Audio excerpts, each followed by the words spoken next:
បាទជំរាបសួរប្រិយមិត្តអស់គ្នាស្វាគមន៍មកកាន់អត្ថបទសុខភាពយើងបន្តទៀតអញ្ចឹងអត្ថបទសុខភាពថ្ងៃហ្នឹងខ្ញុំលើកយកទម្លាប់ចំនួន4ដែលគ្នាយើងតែងតែធ្វើដែលបងប្អូនពុកម៉ែយើងតែងតែធ្វើឲ្យទម្លាប់ហ្នឹងវាអាចធ្វើឲ្យតម្រង់នោមយើងឆាប់ខូចអញ្ចឹងសម្រាប់ទម្លាប់ទី1យើងចូលចិត្តញ៉ាំប្រៃពេកញ៉ាំប្រៃជាប្រចាំអ្នកដែលចូលចិត្តញ៉ាំអាហារដែលមានរសជាតិប្រៃពេកធ្វើឲ្យបង្កើនសម្ពាធឈាមហើយឲ្យប្រព័ន្ធច្រោះរបស់តម្រង់នោមចុះខ្សោយតាមនឹងដែរនេះជាទម្លាប់រួមចំណែកធ្វើឲ្យយើងខូចតម្រង់នោមនិងបង្កើនហានិភ័យនៃការកើតជំងឺតម្រង់នោមសូមអ្នកកាត់បន្ថយរបបអាហារដែលមានរសជាតិប្រៃខ្លាំងដូចជាអាហារកែច្នៃនិងអាហារសម្រន់ជាដើមអញ្ចឹងទម្លាប់ទី1គឺយើងញ៉ាំទឹកអត់គ្រប់គ្រាន់អញ្ចឹងពេលដែលយើងញ៉ាំទឹកអត់គ្រប់គ្រាន់វាធ្វើឲ្យតម្រង់នោមរបស់យើងមិនអាចបញ្ចេញជាតិពុលហើយបណ្ដាលឲ្យមានការកើតគ្រោះក្នុងតម្រង់នោមនិងបង្កមេរោគលើផ្លូវទឹកនោមផងដែរអញ្ចឹងដើម្បីថែទាំសុខភាពតម្រង់នោមសូមអ្នកនរគ្នាគួរញ៉ាំទឹកឲ្យបានគ្រប់គ្រាន់ជាពិសេសនៅរដូវក្តៅនិងអំឡុងពេលយើងធ្វើលំហាត់ប្រាណជាដើម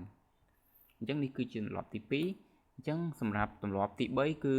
យើងចូលចិត្តតែផឹកទឹកនៅពេលដែលយើងស្រេកមានន័យថាពេលយើងស្រេកបានផឹកអញ្ចឹងអានេះគឺជាទម្លាប់អត់ល្អទេអញ្ចឹងនេះគឺជាកំហុសមួយដ៏ធ្ងន់ធ្ងរសម្រាប់មនុស្សយើងដែលគិតថាវាជាសញ្ញាធម្មជាតិនៃរាងកាយជាក់ស្ដែងអារម្មណ៍ស្រេកទឹកជាសញ្ញាដែលបង្ហាញថារាងកាយរបស់យើងចាប់ផ្ដើមខ្វះជាតិទឹករួចមកហើយនៅពេលនេះតម្រង់នោមត្រូវធ្វើការខ្លាំងដើម្បីរក្សាតុល្យភាពជាដើមទឹកក្នុងខ្លួនបើអ្នកបន្តទម្លាប់នេះយូរទៅវាអាចបង្កឲ្យតម្រង់នោមធ្វើការក្នុងស្ថានភាពតានតឹងជាប្រចាំដែលងាយនឹងនាំឲ្យកើតគ្រោះក្នុងតម្រង់នោមនិងប៉ះពាល់ដល់ប្រព័ន្ធបញ្ចេញចោលទាំងមូលរួមទាំងថ្លើមផងដែរ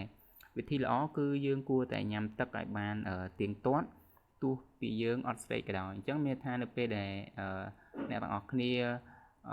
ធ្វើការឬក៏ទៅណាធ្វើលំហាត់ប្រាណអីគឺយើងគួរតែ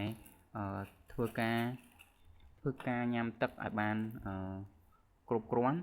សូមកុំញ៉ាំវាតែពេលយើងស្រេកអញ្ចឹងចំពោះទម្លាប់ទី4អត់ល្អគឺ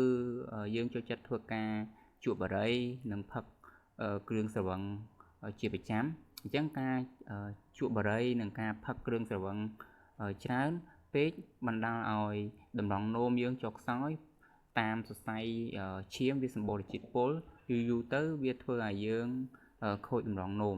ព្រោះការជក់បារីធ្វើឲ្យសរសៃឈាមរួមតូចខូចតម្រង់នោមហើយធ្វើឲ្យសរីរាង្គផ្សេង